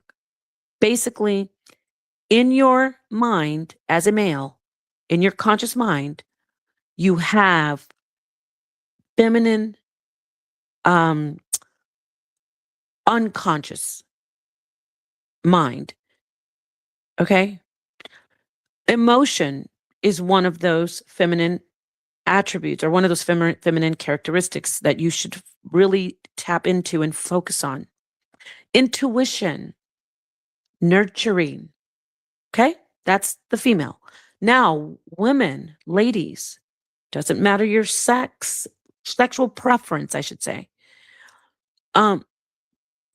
You have an animus, which is basically a way to say your male psyche. It is logic, assertiveness, not aggressiveness, assertiveness. Like take us, you know how we can't decide, like, oh, I want both pairs of shoes. I like the glittery ones and also like the ones with the straps. That is not assertiveness. You got to pick one. Logic, assertiveness, analytical thinking. Okay? That is the male mind. That is the animus within your female mind. Psychological role in the anima for the men connects to the anima connects to your feelings and your creative imagination. Now, hold sidebar. Men will say, I was having a conversation with this one of this our guest, a sister, Dr. Moten, and I said, men have emotions. And society has beaten men down to a bloody pulp when they admit that they have feelings and that things bother them, especially. Like it's okay for men to say, "Oh, I'm so happy, bro. My team won. Yay. Oh, yeah, he's happy." But so many people get uncomfortable when a man is sad. He doesn't even have to be crying. Oh, come on, bro. Come on, suck it up. Even in Spanish, there's a Mexican saying when guys get down and sad, they say "no mames way." That's Mexican Spanish. They say "no mames way." So it means like stop being like don't be a crybaby. Like stop being a mom like a mama's boy. See the things we have. So when we talk about males and emotion, society. If you take anything away from this, when I'm talking about dispelling misandry and dispelling misogyny, I want you to take this away. Please hear me out. And I'll try to repeat this throughout the rest of this live. We must stop making men feel bad for feeling bad. We must stop making men feel bad for falling in love. We must stop telling men that if they are in love or if they love someone too much, meaning even a child, not an object. Notice society's okay, like, oh, he sure loves his car. Oh, he sure loves his shoes. That boy loves his baseball card collection. But once we say, oh, he really loves that girl. He treats her so well. There's always some guy like Yara coming in. Better not show her that you love her. You better not let her run you. That's the problem with us. Okay? So we need to let men embrace their anima. We need to stop being such a toxic society and have men being terrified of being emotional. Men having to, if they do cry over something that hurts them, like if the man gets his feelings hurt by something that is said to him, people call him a punk. Even though he is a living, breathing, interacting organism. We are probably the only species that shames our actual male counterparts or the males of the species. We shame them for being alive and reacting to something that has affected them emotionally. The only way a man can cry, I was going to say, is if he says, I'm angry crying, or I'm so mad, I'm crying because I'm mad. No, men cry because they're sad. Men experience heartbreak. Men experience grief. Okay. My father was in my life, lived with me my whole childhood, and was at the same home where I grew up until the day he passed away, right? My father, I saw him cry 2 times in my entire life. Was it 2? No, wait. 1, 2, yes. He cried because at my uncle's funeral, and then when he did cry though, he made he winced, like he was like really frowning and trying to cover his face. And then the other time was at another funeral. I don't need to exactly say what, but I never saw my father cry because he was taught it's not manly. So I digress. And my rest in power to my daddy. I love him so much. He's excellent father. Excellent. And I have an excellent mother too. But anyway, I'm sure all of you feel the same about your parents who have raised you. Okay, so the primary attribute of anima in men is emotion, intuition, nurturing. Now, remember when I said that this also it's not just about your tapping into these particular characteristics of your own psyche, it's also it's your ideal woman in your mind, because there's all different types of there's a different, how do you say, makeup. Like you might say, okay, I like a woman who gives this much emotion or shows this much emotion. I like a woman who has this much intuition. I like a woman who nurtures this much and nurtures in this, and all of it in different ways, right? So that's you as a male. Your ideal woman is actually like almost like it's manifesting. She manifests herself through you.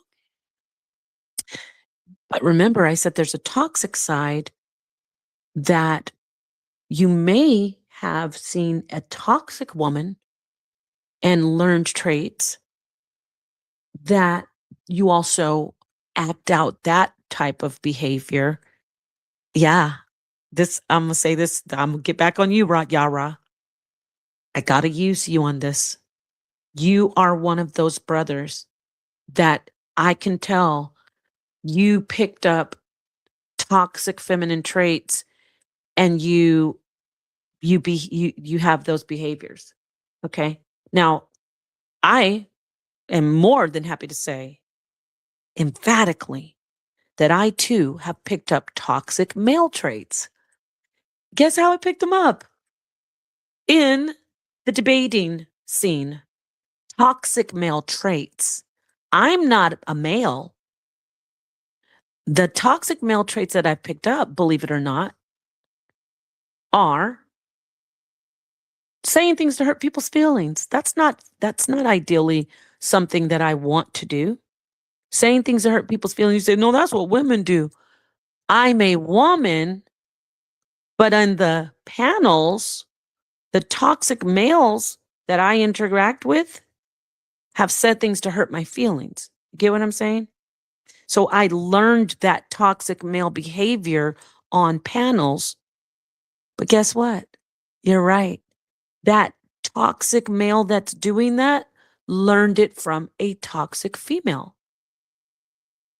It's so complex and intricate, the details of it, but it's very compelling. Get it? It's very compelling information.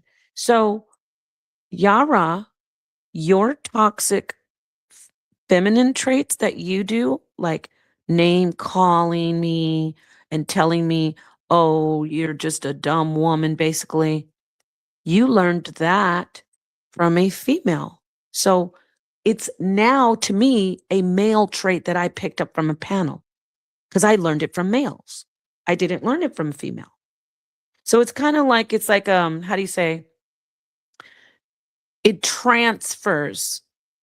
But I, at its core, yes, it's female. I will acquiesce to that. It is a female trait, but I learned it from the toxic males who are on the panel.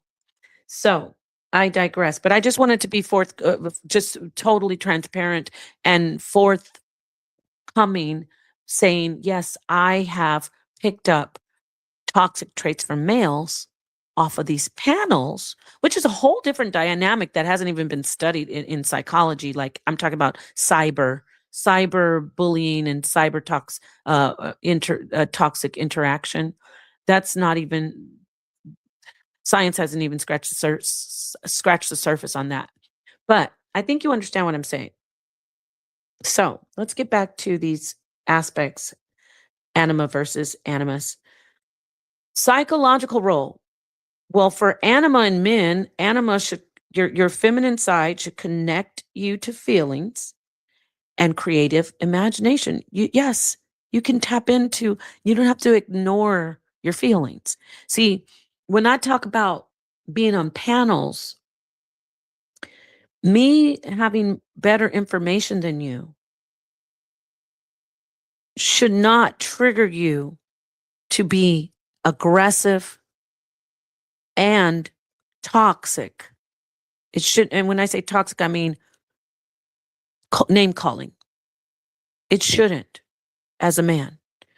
As a man, if I say something to you like, no, you're wrong, there is a difference between the male brain and the female brain, and then I bring this compelling information, your emotion shouldn't manifest itself as what you saw your auntie do, or your mommy, like, well, I don't care anyway, you didn't, nigga, you ain't smart, no, you shouldn't go into that. You should tap into I'm coining this term, your clean, exclusively male emotion. And your exclusively male emotion would be what you, hear me out, y'all. Whatever you think the most ideal woman, how she would respond, that is how you should respond. I'm talking about when you're triggered.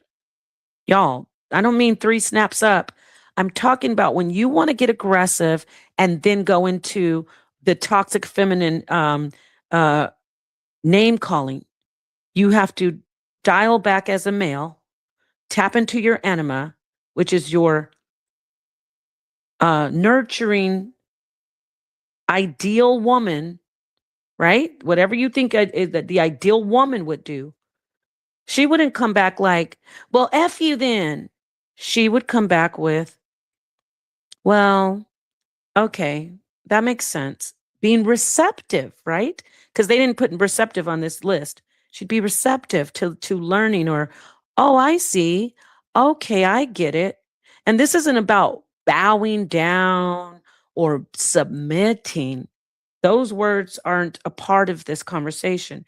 It's being receptive, being open-minded, nurturing, not vicious and aggressive, which is your male, that's your male psyche, and then pulling out your toxic effeminate side, which is, you're going to read me and tell me all about how I'm this and that, and I'm bald headed and I want to be a man, and get it.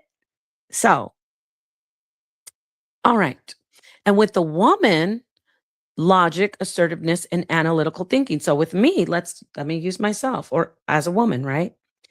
If I'm presented with something that I'm clearly wrong about, Yara, you still have not yet done that for me. But some people have, just you haven't. But if I'm on a panel with someone who clearly presents something that I say, oh, I was wrong about. I did that with King J, I think. It was somebody that I said, oh, Rakufu, bingo. Once I was on a panel with Rakufu, And he said something about Shem, Japheth, and Ham. And I was like, I was adamant about it. I was like, no, that is wrong. You're wrong. And he went and got the information. I was like, oh, you're right. I was in my logic. My logic. I was in my logic at that time because remember, I'm already a nurturer as a woman. I'm naturally psychologically and neurobiologically. I'm naturally a nurturer, right? I'm naturally empathic, right? But if a man presents to me like, okay, you're wrong. And I'm like turning back flips and I'm like, no, you're wrong. You're wrong. And then I find out, oh, well, he did present the information. So I'm logical. I have to be logical. I have to be like, logically, I can't refute this. But guess what? A lot of men on these panels don't. They just totally don't even use their logic. That's a different conversation. So moving right along. The psychological roles, I said, connects to feelings and creativity for men. And for women, it connects to ideas, convictions, and action. Behavioral impact, sensitivity to others' needs, vulnerability. Oh, that's a tough one especially for Black men.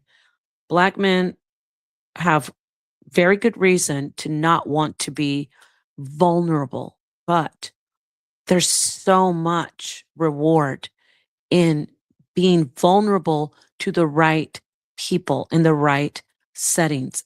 Okay. Do not be vulnerable to someone who is working against you or to destroy you, right? You don't want to be in a destructive environment where many Black males are. I'm not just saying, which is obvious about like um gang violence and stuff. I'm talking also about being in the workplace with people who discriminate against them. And also women, obviously, of color have that issue. But males, Black males, I'd say especially have it the worst. And not just worse than women, Black women, but the worst. They have it the worst over across the board. Women, Black women, Asian men, Asian women, they have it the worst. Okay. So I'm not saying that you should be vulnerable. You have to be wise. Don't be vulnerable in settings where you know that things are against you. But you could be very sensitive and empathic in even in a situation where you're dealing with in a like a situation with race discrimination, right? When I say sensitive and empathic, I don't mean you have to be loving on them, but you can take a step back and go, okay, this guy probably has never been around any Black people, and he's been functioning in this prejudiced way, harming my people, of course. So I'm not going to take this personally. I'm going to step back and I'm just going to maneuver around this person and I'm going to protect myself. There. That is your anima. That's your feminine side that you tapped into instead of, I'm ready to fight, you know, like that would be male. And that wouldn't work in that situation. You're still a male, but I'm saying you're tapping into your anima. So with women in the behavioral aspect of it, the behavioral impact would be that she's confident. She has the ability to defend beliefs. Now, this is something right here. Your animus. I talked about the men and the effeminization. I went into that. So I want to go into women now. In society, I mentioned that women, especially Black women, are not protected. It's a very volatile, dangerous environment overall, world environment. I'm talking about where because women are typically physically weaker than men, and so we have that a lot of violence toward women, and we have with Black women, we have men who have set themselves as the arch nemesis of their own counterpart, of their own race, so to speak. So they, black men have waged war on black women, and they say it's a reaction because they're so tired of how women get everything and they've been trying so hard. Okay, got it. So now they've waged war on the black woman. They tell her she should not receive any support. In fact, let me read some stuff to you about women. Women, when you see, if you talk to a woman, no woman would say, I don't want to embrace my femininity. There's not one single woman that would say that if you really get to know her. But there are so many women, especially in Black community, who are not afforded that luxury. It's a luxury now to embrace their femininity. They have to fight for themselves financially. They have to fight for themselves physically. They have to fight for themselves in intellectual forums, like as far as workplace. They are fighting alone. So when the black man says, "Well, I would like for her to embrace her feminine," because the black woman is now seen as cocky because she's had to take her animus to another level, the confidence and the assertiveness, where it's starting to also, it becomes toxic aggressiveness because women are afraid. Women are vulnerable to in they're left out uncovered, basically. They are uncovered. They don't have any hedge surrounding them, black women. They have no male support, little if I shouldn't say no. Let me take that back. There's some beautiful brothers out there. So I'd say in general, there is a very significant amount of black males who not only don't support black women, but they stay night and day bashing black women, attacking their looks, attacking them as women, their bodies types. If they have nice bodies, calling them whores if they are body conscious. Um, s- um, they're talking about how they are single moms, even though it takes two to make babies, saying they're horrible parents, even though they're the parents that are present. So this has instilled a type of fear in women. And so when we talk about the positive, the healthy embracing of the animus, which would be to be have confidence, self confidence, yes, but in society, many women have been, because of the environment, they have become extremely aggressive, always wanting to physically fight, always physically fighting, um, uh, just posturing as if they can do something that they know they can't. And I'm starting to do a more digging deep because I've been watching these shows like, Black Girl Gone, Twisted Crimes, and I'm like, why are all these black women just being destroyed, unalived by their husbands and their boyfriends? And I'm starting to see that it is because of the posturing, possibly. Um, I'm not justifying any man putting his hands on a woman or unaliving a woman. There's something wrong, very, very deeply wrong, and those men should be separated from society. But I digress. So I know I'm starting to suspect that these women have put on this aggressive posturing in certain probably domestic situations where they were actually afraid.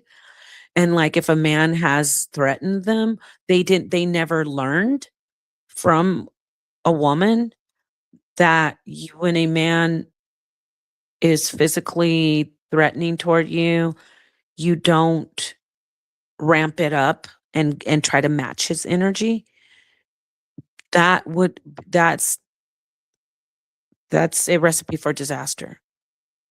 So I think that a lot of women are being unalived and harmed and unalived because they're afraid. When they're afraid, they jump into that very aggressive masculine posturing, which is, as I said, disastrous. Disastrous, right? So, um, I want to get into what men can do and what women can do to, keep the peace and try to balance. But anyway, I'm almost done with this. I'm almost done with this, you guys. Let's see here. Let me see something. Okay, good. All right. So, let me finish reading this and then I'll be done. So, the role of anima, I got that part right. Okay, we were going through this so behavioral impact, sensitivity to others' needs, vulnerability for the male, the anima, and confidence, ability to defend beliefs. That would be the feminine, the animus. Well, for the woman, not the feminine. That's the masculine energy. Shadow side, moodiness, irrationality when unintegrated. Um, oh yeah, so this is kind of the toxic side that I talked about. So see, with me, I said it's like you tap into the epitome of what an ideal woman, like the ideal woman, right? If you're a man, you tap into that action. And for a woman, what would you'd say, like what would Superman do? So, but this talks about, I guess, okay, with Young, he's he says, now this still could be your ideal woman because you don't just want like a fembot, right? You want somebody with, again, the balance. Sometimes she's unhappy, sometimes she's moody, sometimes she's irrational and unintegrated. So, you know, that can still be something that a man is attracted to, believe it or not. I like when you pout, or I like when you just are, you just, even though we're arguing, you say the silliest, funniest things that just don't make any sense. But I know it's just the way you are and it's so attractive. So yeah, it still can be your ideal woman and your ideal man. Aggression or dogmatism when unintegrated. Now, this is where we got uh with Yara again. I'm using him as my example because he's the one who this and that we're going to have our the brother minister Jap on later, but mostly Yara sparked this because he's always calling me, like bringing out, like trying to put women down, and then saying I want to be that I'm manly because I'm on the panels matching the energy that is on the panel. I match his energy, I should say. Archetypal figures, mother, maiden, muse. See, that's exactly what your muse is. Your ideal woman. Your mother is your ideal woman, right? The maiden is the woman of your dreams that you want to, the innocent, beautiful uh wife, virgin bride that you want to ravage, right? And then that's for men. So that's your anima. That's your archetypal figure. For women, father, warrior, and sage, like a very wise man. Ironically, Yara calls himself Black Sage, but got a long way to go, brother. So let me finish this off here. Understanding these differences help individuals recognize which archetype they might be over identifying with or denying within themselves. So Freud, sorry, not Freud, Carl Jung is like, you might be over identifying with this particular archetype, your anima if you're a man, or you might be denying yourself. So I'm talking from the perspective that you're denying yourselves, right? When I'm doing this particular stream. But I think young would mean over identifying, meaning you're being a little bit too effeminate. I'm just going to go out on a limb and say that. But we talked about that. Effeminization is never, it's always toxic. So I'm saying, when I say effeminization, I mean making a male feminine or have overly feminine traits. There you go.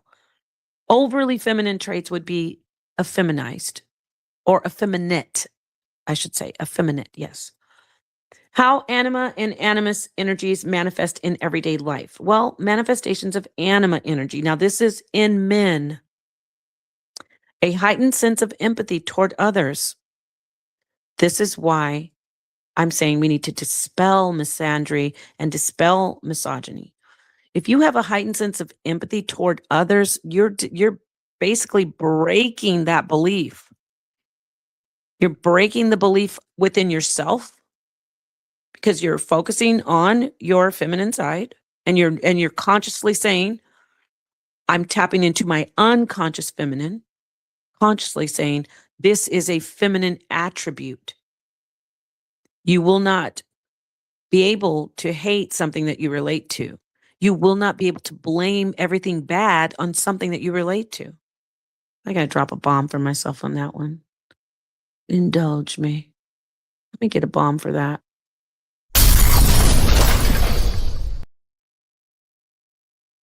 When you tap into your feminine side or your masculine side, you won't be able to hate vice versa, male or female, right? Male or female, vice versa. Okay, so here's another thing in men when they manifest their anima energy, when they tap into it. A strong capacity for emotional expression. Emotional expression is not the only emotion that men are basically allowed to express without being called sissified is anger, and that's it. Anger. But if you have a capacity for emotional expression other than anger, and I forgot, anger and happiness. Those are the only two. But if you can express emotions when you're feeling vulnerable in the right setting, then you've tapped into your anima and you are relating in a feminine way, which will go a long way with women. If you are a heterosexual man and you want to have a very healthy working relationship with a heterosexual woman, tap into your emotional expression, not the anger, not the anger. I'm talking about let her know that this makes me sad. It really makes me sad when you do this. Now, if you're with a toxic person who will use that against you, then you should find out why, work that out, or move on. Now, another way you can manifest your anima energy can manifest as a male is you will have a deep connection to dreams or symbolic imagery. Inclination toward artistic or creative activities. Experience of, see how women, by the way, inclination toward artistic and creative activities. Women love musicians and women love artists. They love them because they can relate. They relate to the feminine side. Experiences of mood swings linked to unconscious anima influences. Yeah, you might get depressed, but you will be able to realize, not you may get, men get depressed. Or maybe men get, they get pouty. And that's not one of my favorite things. But if it's not like overly always doing it, then fine. He has a right to be quiet and be to himself. He has a right to, you know, be cranky when he's hungry. That's usually why. Or when he's sick, he taps into that, that little moody I don't feel good. And then you baby them. See? Most of the time, a woman who loves a man is not going to respond to him being like, I don't feel good and cranky over being sick. She's not going to be like, I don't care. She's gonna be like, "Oh, okay, honey, here's some tea, lay down, I'll do." So, if you're in a relationship with someone's like, "You too bad," then you should rethink the whole situation if you cannot get that person to maybe change that and be more, understanding and tap into her feminine side, which would be nurturing. Anyway, attraction to idealized female figures or muses in relationships. Attraction to idealized female figures or music. So that's when I was saying, remember I talked about the toxic, effeminate side? That's remember when I read the part where he says too much? So, yes, you're going to have an idealization of some woman in your life, your mother, your grandmother, your big sister, maybe a good friend. But when you start mimicking their behavior, now you've taken it to a toxic side of you've effeminized yourself. You're effeminate. So there's a balance.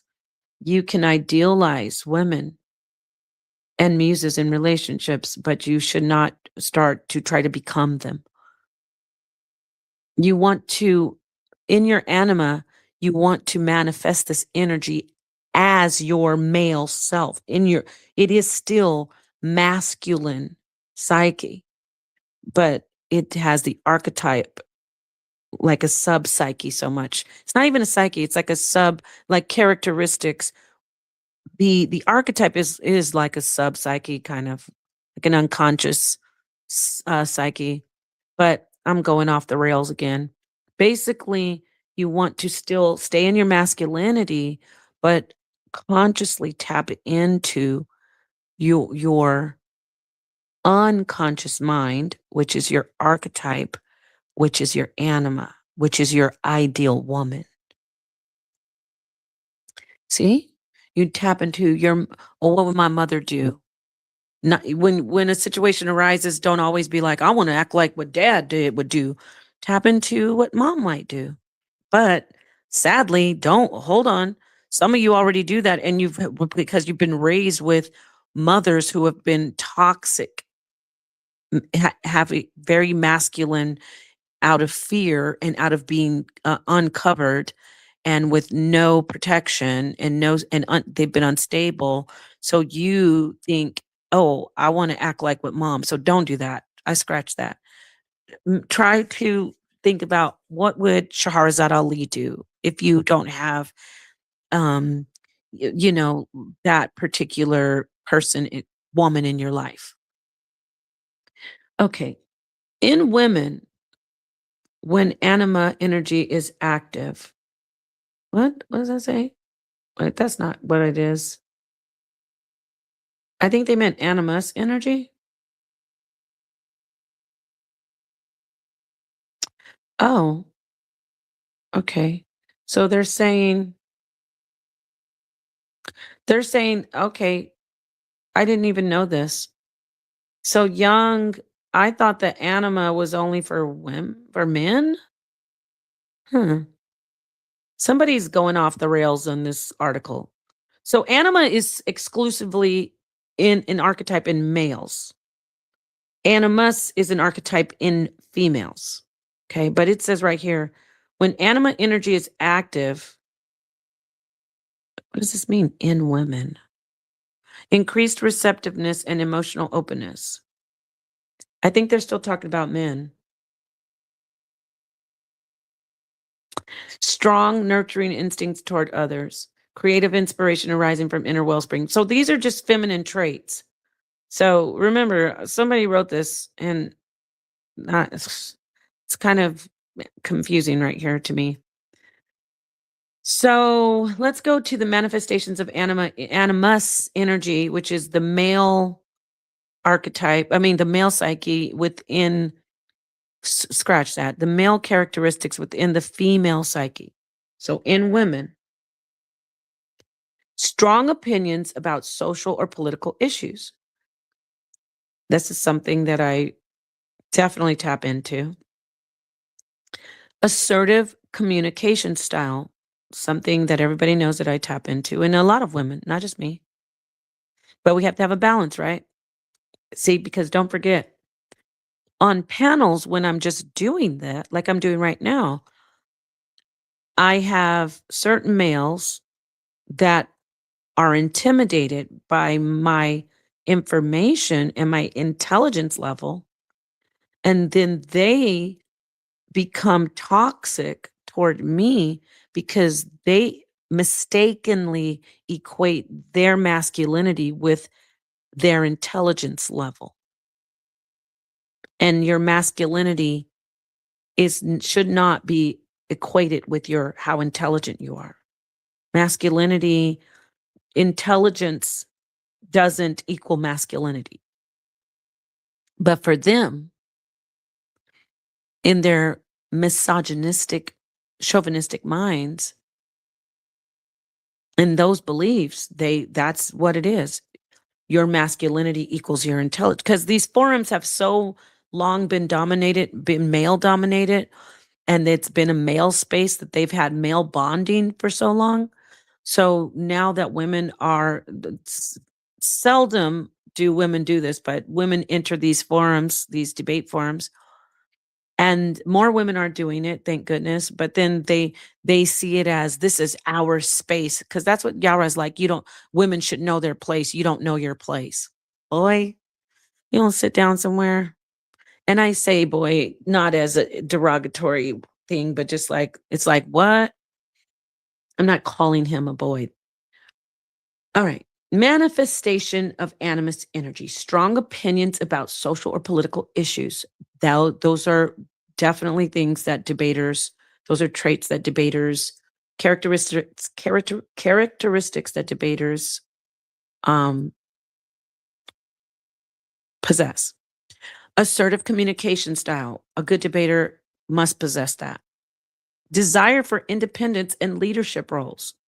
Now, that could be a slippery slope, because this can be right here when I talked about women in society being left to be with no hedge, no covering, no protection, unstable, no support. The leadership role and the independence has become toxic. Intellectual confidence, critical thinking skills. Again, something that really works when you're a teacher and a debater and an intellectual in life and in these forums. Attraction toward idealized masculine figures. Definitely. That's easy for women. In men, see, this is the part I don't get. Okay, so in men, so I guess they're saying that animus energy is in men, but the animus is not in men, according to Jung. Not from not from I have some books I can pull out and actually go into the archetypes, but maybe I never interpreted correctly. But this article is saying in men, oh, I get it. Boom. Coconut just dropped in my head. Oh, I'm going to go back now, y'all. I got it. I got it. So it isn't saying that anima is in women. I'm going back. It says in women, when your anima energy is active, that's supposed to say in men, though, right? What? Wait, wait a minute. I lost it just like I had it. Okay. In women, I don't know. Maybe I thought they were saying in men, when your anima energy is active, you have increased receptiveness and emotional openness. You have strong nurturing instincts toward others. I think that is what it's supposed to say. This is not, I think they messed up, because I think it's supposed to say in men, when you do activate your anima energy, you will have increased receptiveness and emotional openness. As a man, you will have strong nurturing instincts toward others as a man, and you will have creative inspiration arising from inner wellspring as a man. Yes, that's what it's supposed to say. And then here it says it should say in women with active animus energy, you will be goal driven and have goal driven behavior with strategic planning. You won't be all flighty. You will, if you are a woman who's activated your animus energy, you will have a need for control or dominance in situations. As a woman, you should have rational decision making, overriding emotional input. Okay. You know what? I'm gonna let this stop. I'm gonna stop this right here. Let me maybe drop the link in the chat. There's some things in this I don't really like though, so I'm not gonna drop the link because I didn't understand that part, but I think you get the gist of it. We all have a male mind, a male psyche, and a female psyche. Okay, let me read some of these comments. Buenos tardes. Buenas tardes. Buenas tardes, Muad'Dib. Good afternoon. You put it's buenas tardes, but that's great. Now you know. But that's very kind of you. I like that. The Spanish. Necesitamos practicar español. Okay. So feelings is feminine. No, feelings are not always feminine. That's the point. Like males have feelings, but tapping into those emotions is a feminine trait, like a feminine characteristics. You don't worry about that. I know that thing that said emotional, like emotions. Oh dang. All right, let me finish looking at this. Hit the like button. Hit the like button. Anyway, I have a delivery. I think you were talking about balance in males and females. Yes, I am. Okay, so anyway, señoritas y señoritos. There's no such thing as a señorito. That would be actually probably not a nice thing to call a man a señorito.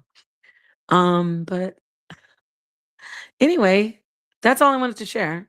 And hit the like button. Keep it. Just letting you know we're going to keep going with this. Dispelling the misandry and the misogyny. So the misandry would be where women are, women are abusive, aggressively abusive, with violence and verbally abusive. But again, I'm going to tell you, when I'm on these panels, if some man is attacking me and telling me to shut up and talking under my clothes, that's toxic. And remember, women who are aggressive back, it's because they have fear. And I'm going to be honest, usually, yeah, it's like a posturing. You know how you say bluff? Like you ain't and the worst thing a woman can say to a man in a heated, very volatile, possibly violent situation is you ain't going to do nothing. Then he feels like you're testing his manhood. So then he feels like he has no choice. But if he taps into his feminine side, then it'll be a different outcome. And if she could tap into her logical mind, her male side, not the aggressive testosterone driven. See, we got to talk about testosterone in another stream and how it's affecting women as well. But that's it. That's all I want to do. I just want to get this out here. Hopefully y'all will be in the house tonight for the smoke session. All right, my loves. Peace to the darkest minds, the light, to the HOK Coliseum, to HOK family. And I will talk to you soon. I'm going to play a song for you. I'm going to play my song. My song. Damn, he already took it off. What in the world? What in the world is going on here? I just played it. Didn't I just play my song? Let me try it. Here it is. That is not it. Sonnetter came in here and he cannot stop meddling. I got to tap into my masculine mind. No, actually, I'm tapping into my feminine mind for this. So yeah, I'm glad I thought that, because sometimes as a male, obviously you're going to always have you're not going to tap into it. You always are going to have a male masculine functioning mind. And so as a female, you're going to have a feminine functioning mind. And that is, yeah, that is it. Yep. That's what happens. Okay. So I'm confused. I don't understand why. I don't want to blame Sonnetter. Maybe it just didn't take, but I'm going to download my song again and play it. The hate that hurts me, hurts us. All right, here it is.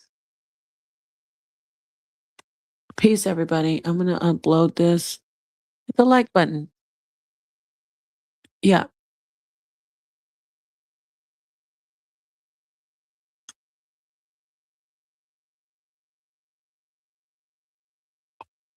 Okay. Here it comes. But anyway, yeah, tonight I'm doing another smoke session. I hope you enjoyed the one last night. I couldn't be there for the whole time, but Sonnetter held it down. Peace and love. It's me like, it's at the mic.